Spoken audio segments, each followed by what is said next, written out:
Hi, good evening. Welcome back to my channel. This is Romulus here for another video about the subject that affects so many of us.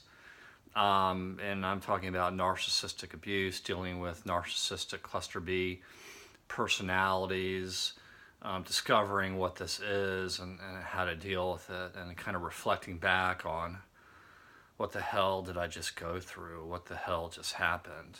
As I mentioned on the tail end of my last video, I want to tell my story, and I'm going to do it in just parts. So I want to start off by stating that I grew up in a family with a mother and father and siblings, and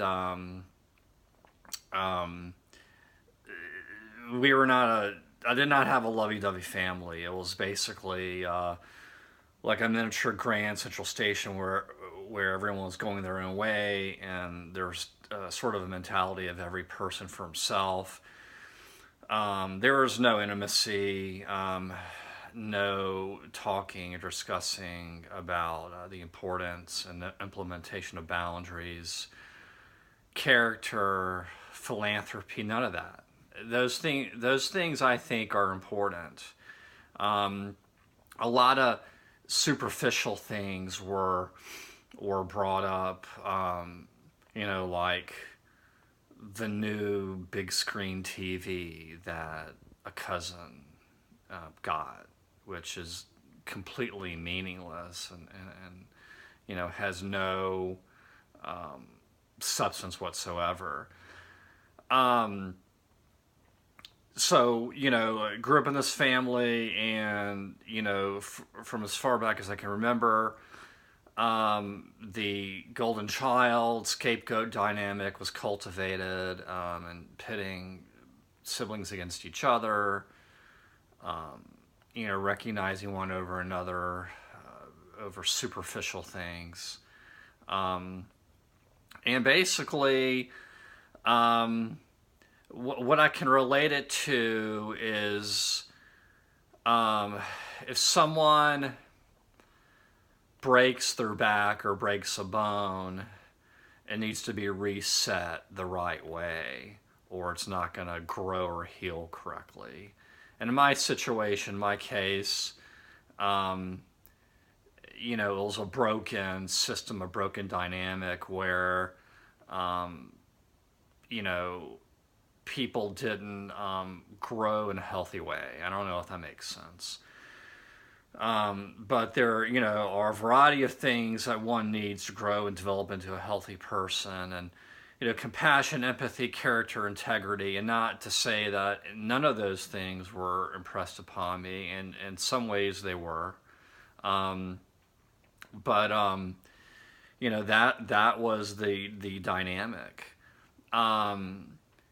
And of course, if you're like me and many others, and as I mentioned in one of my other videos, this is not something that many people have been aware of and are just learning about it as they extricate themselves from an abusive or narcissistic relationship. I think that and I'll touch on this in later videos as I continue to tell my story about, the first sign that something's wrong is abuse. And I will tell you, there's a lot of minimalization, gaslighting, marginalization, being marginalized, and cognitive dissonance, and that really screws with your head. It's not a healthy way to grow up. And of course, the projection was just outrageous, and there's another channel, another YouTube channel, or probably several different channels that talk about different kinds of abuse. One of them being where someone brings up something that happened a long time ago. And in fact, I want to talk about the Scott Bay and Nicole Eggert thing as it relates to this. I have some interesting thoughts. I mean, I'm not gonna say they're gonna be anything unique, but I just want to share I'm gonna share my thoughts on another video in the next few days. Um, but in any event, um, you know, when you grow up in a family where there isn't genuine love and people accepting you for who you are, providing unconditional love and support, it affects you. And of course, it affects your judgment and people who you decide to get into a relationship with, whether it's a friend or a significant or whatever. And if you're like me, having grown up in this type of home, um, you take because of the lack of boundaries, because you didn't develop and learn how to create boundaries, you end up putting up with a lot of crap, and you end up miserably failing shit tests. I mean, I look back and I'm like, oh my god, how many shit tests did I fail? And I want to keep profanity, to a minimum. That's just what I want to do. From time to time, I'll use a profane word, but that's what they are. They're shit tests to see, to what extent, what are you willing to take, and again, when you're growing up in these kinds of families, you're either a narc in training, or you're on the other side. You're the people pleaser. That was me. The people pleaser, sort of codependent. Um, but I will tell you that speaking up, setting boundaries, saying no, questioning, as an adult has been one of the most liberating things I've ever done. It really has. And um, that's one of the benefits of going no contact, is you're no longer in that 2, 3, 4, or 5 person cult. And that's what I call it. I call it cults. When you're in a relationship with these people, it's a mini cult. And where you're conditioned to kind of do what they want, think and feel what they want, not question them. And so, when you go no contact, it gives you an opportunity to kind of step back and reassess and evaluate, the experience you've had, and what can I do to, avoid this in the future.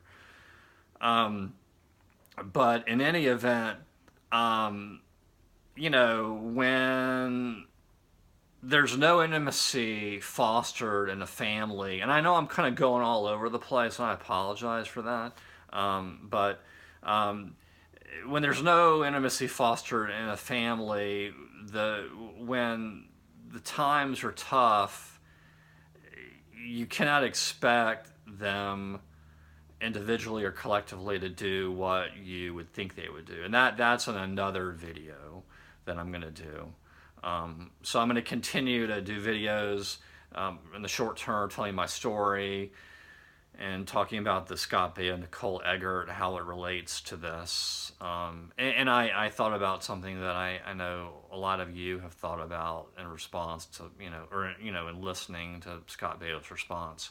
But in any event, the those core things, those important things, intimacy, character, now being honest and integrity to an extent was impressed upon me. Was it for intrinsic reasons? Partially, probably. you know. Um, but one, and I'll end with this one thing, and then I'll resume videos tomorrow. I remember hearing, if you're a millennial, you may not be as familiar with Robert Downey Jr. Excuse me, Morton Downey, not Robert Downey, Morton Downey. And this is a entertainer essentially who later, was involved in politics and had his own talk show, and back in the day, and when he was being interviewed, one time he talked about how, when he was in California and I guess his grandmother died. And he's from or lived in Hyannisport, Massachusetts area, and he was in California struggling like many people do. And he didn't have enough money to fly back to go to the funeral, and he asked his dad, who was a mega entertainer, I guess in the 30s or 40s or something, whatever, a long time ago. And his dad had this attitude, and it did remind me of my own family, where, his dad's response was, well, you got yourself in this hole, deal with it. Rather than be loving and supportive and say, hey, not a problem, I got your back, I'll take care of the plane ticket for you.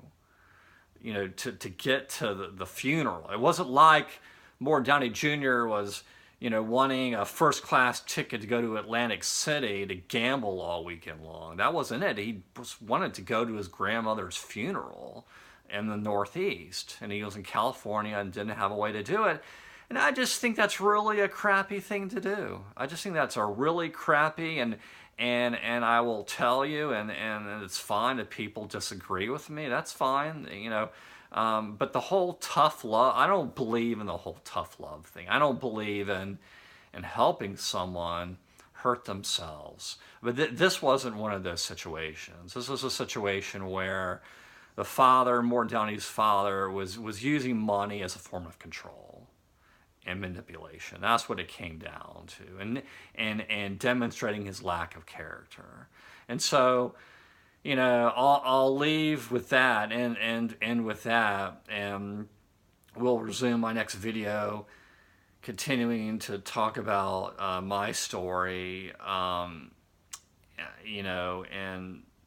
introduction to this area, as well as incorporate the Scapio Nicole Eggert situation into it. So thank y'all very much for tuning in, and if you want to leave comments, please feel free to do so below, and click like or subscribe, and y'all have a great evening.